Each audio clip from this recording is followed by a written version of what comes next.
आज हम लोग क्या देखेंगे, प्रोटेक्शन अगेंस्ट सिंगल फेजिंग। ठीक है, सिंगल फेजिंग जो अपना, इससे पहले हमने क्या देखा था, मोटर के दो प्रोटेक्शन देखे थे। जब आपका ओवरलोडिंग हो जाता है तो मोटर को कैसे प्रोटेक्ट करेंगे, राइट, और जब शॉर्ट सर्किट होता है तो मोटर को हम कैसे प्रोटेक्ट करेंगे। ठीक है, और ये तीसरा है आपका कि प्रोटेक्शन अगेंस्ट सिंगल फेजिंग। अगर सिंगल फेजिंग की कंडीशन आती है तो हम मोटर को कैसे प्रोटेक्ट करेंगे। ठीक है, देखो, for a proper working of any 3 phase induction motor क्या होना चाहिए, किसी भी 3 फेज इंडक्शन मोटर के प्रॉपर वर्किंग के लिए हमें क्या चाहिए, it must be connected to the 3 phase alternating current. ठीक है, वो क्या होना चाहिए कि वो 3 फेज ऑल्टरनेटिंग जो पावर सप्लाई होता है उससे कनेक्ट होना चाहिए, right, rated voltage and load. ठीक है, यही है ना, मतलब आपका कोई भी मशीन, इंडक्शन मोटर कैसे मतलब प्रॉपरली वर्क करेगा, जब उसमें हम 3 फेज कोई भी alternating AC current power supply देंगे उसमें तो वर्क करेगा।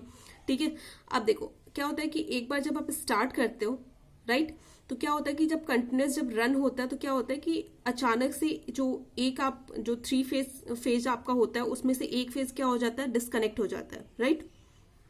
ठीक है, राइट, तो आपका क्या होता है कि मान लो कि आपने मोटर को रन किया और आपका पहले तो 3 फेज पे वो काम कर रहा था, लेकिन अचानक से क्या हुआ कि उसमें से एक फेज में जो आपकी सप्लाई आ रही थी वो क्या हो गई, डिस्कनेक्ट हो गई।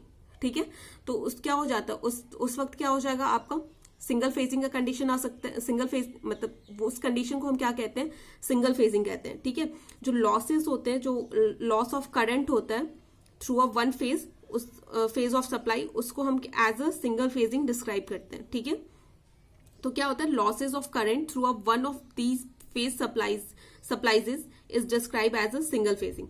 ठीक है, जब आपका 3 फेज सिस्टम में से कोई एक फेज आपका डिस्कनेक्ट हो जाता है किसी कारण, किसी वजह से, तो उसे हम क्या कहते हैं, सिंगल फेजिंग कहते हैं।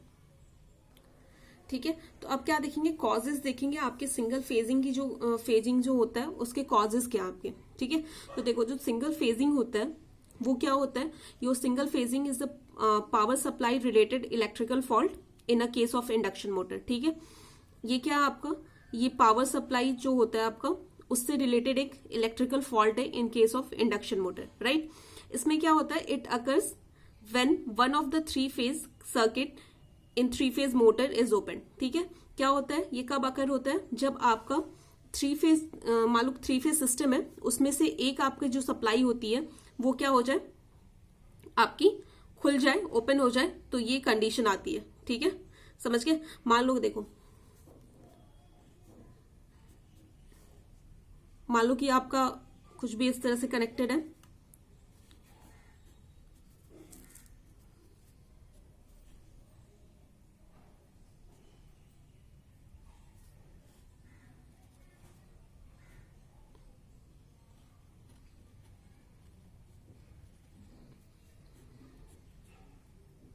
ठीक है,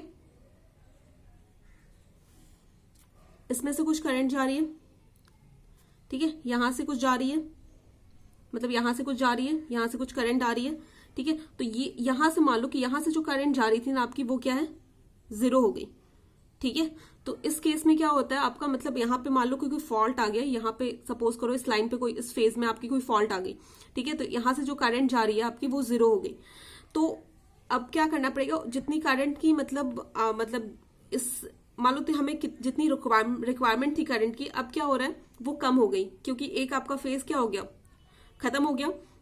तो इसकी सप्लाई को कंपनसेट करने के लिए ये जो 2 फेजेस है ना, वो एक्स्ट्रा करंट क्या करने से ड्रॉन करने लगते हैं। ठीक है, तो ये क्या होता है, आपका सिंगल फेजिंग की कंडीशन होती है, राइट।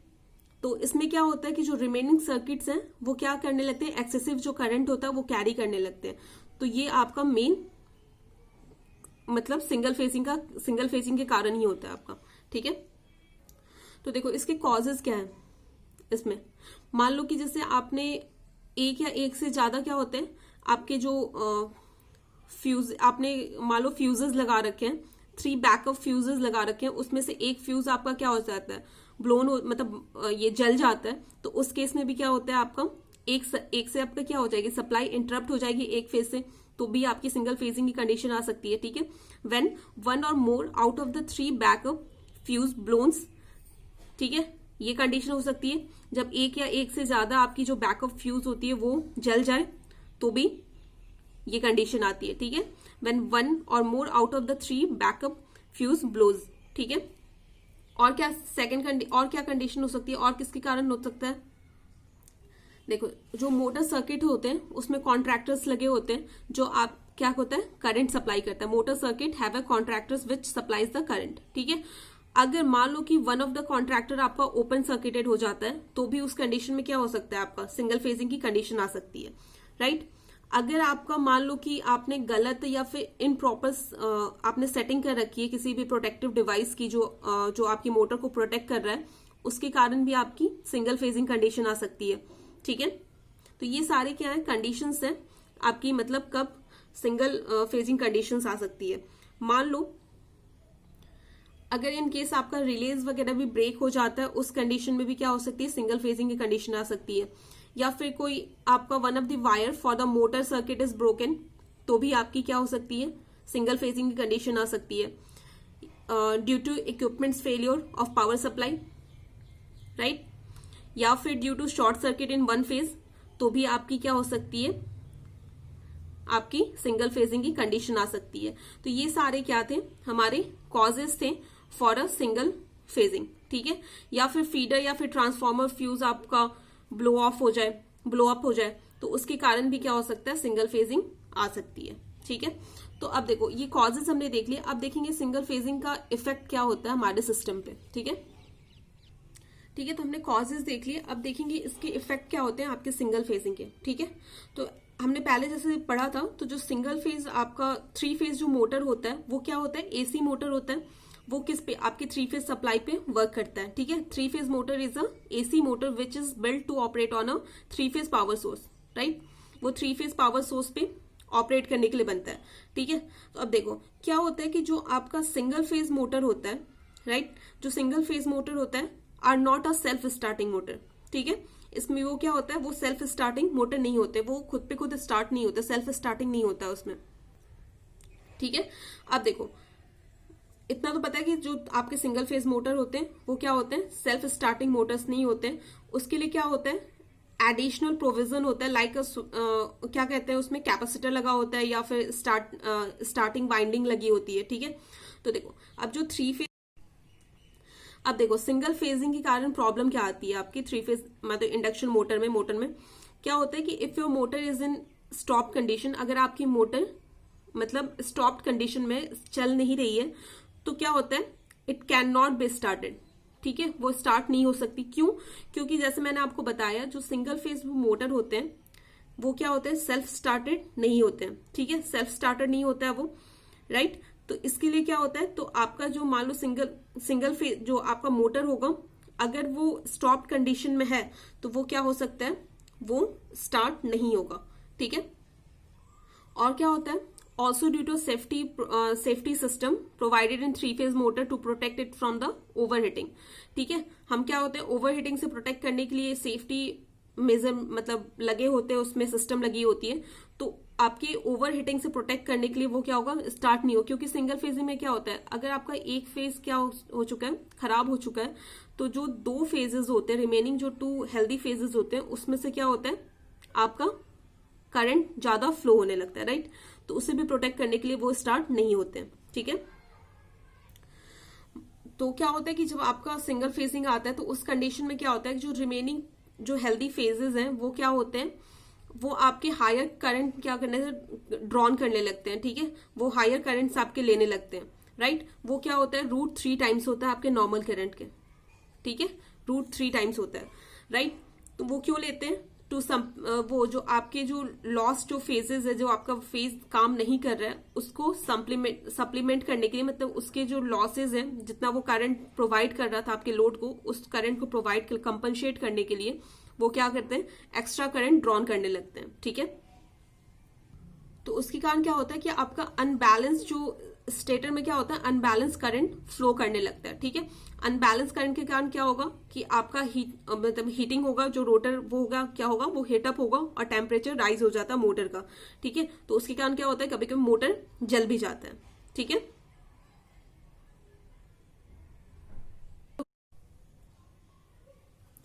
देखो और क्या हो सकता है कि अगर मान लो कि आपका सिंगल फेसिंग फॉल्ट अकर होता है, ठीक है, आपका जब while your motor is operating, जब आपका मोटर ऑपरेट हो रहा है उस वक्त अगर कोई सिंगल फेज फॉल्ट अकर होता है तो वो क्या करता है, it will continue to run. आपका मोटर क्या है, वो कंटिन्यूसली रन करते रहेगा, फॉल्ट आया भी है तो भी वो रन करते रहेगा। क्यों?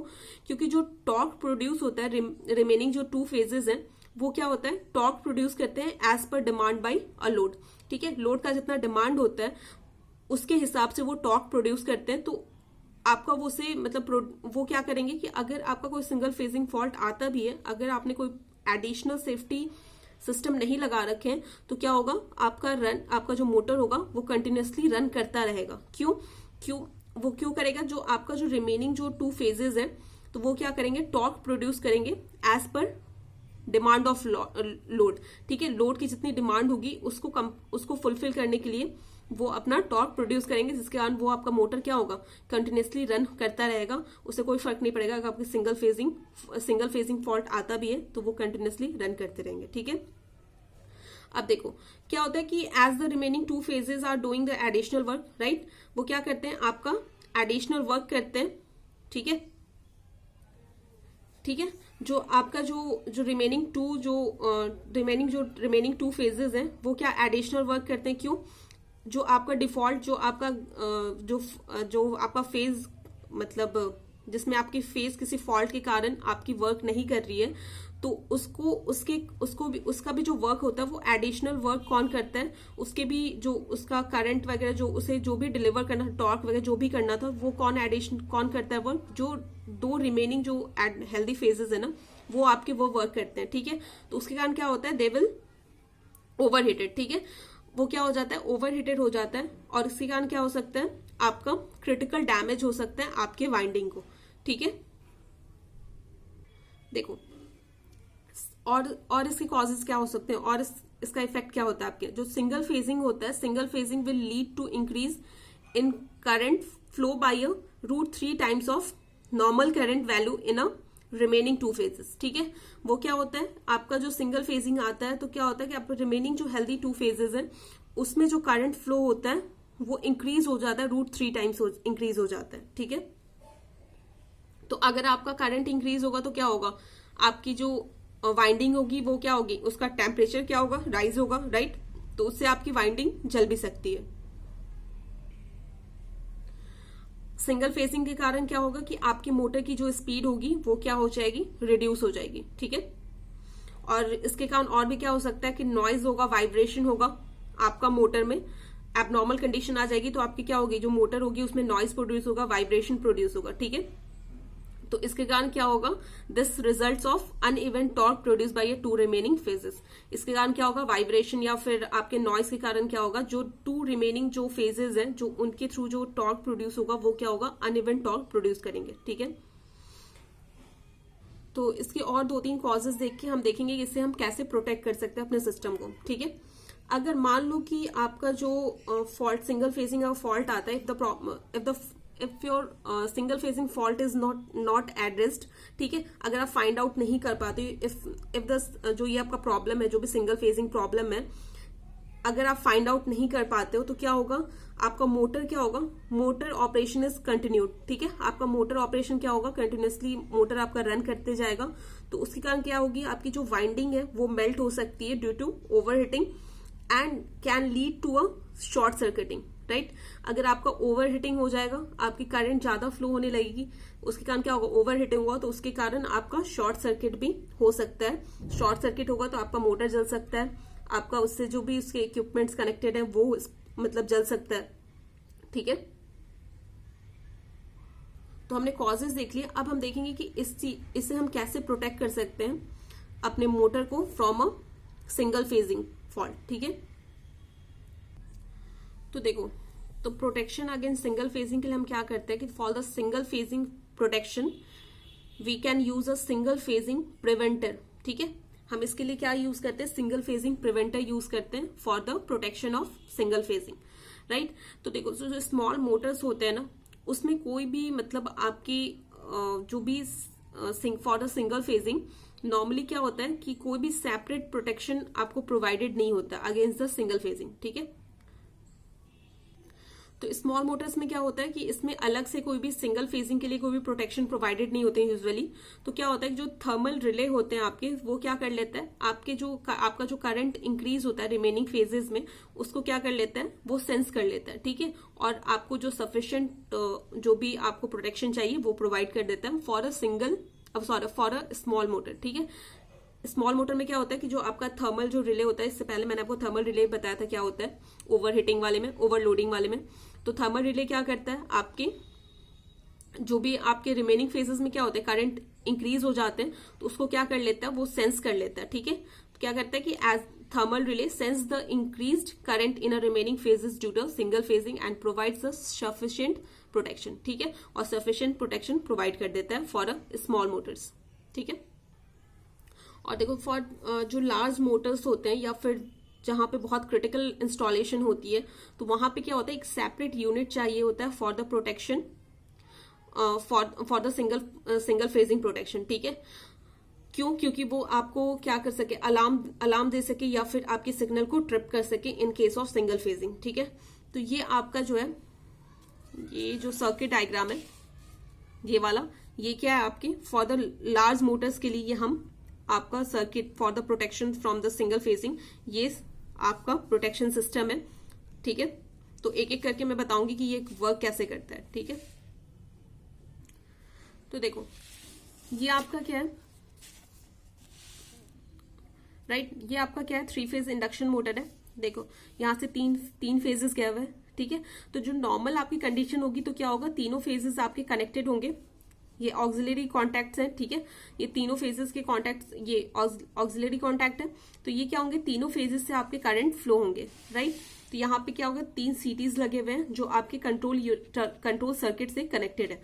तो तीनों सीटीज में क्या होगा, करंट ट्रांसफॉर्मर है, तो तीनों में क्या होगा, करंट फ्लो होगा।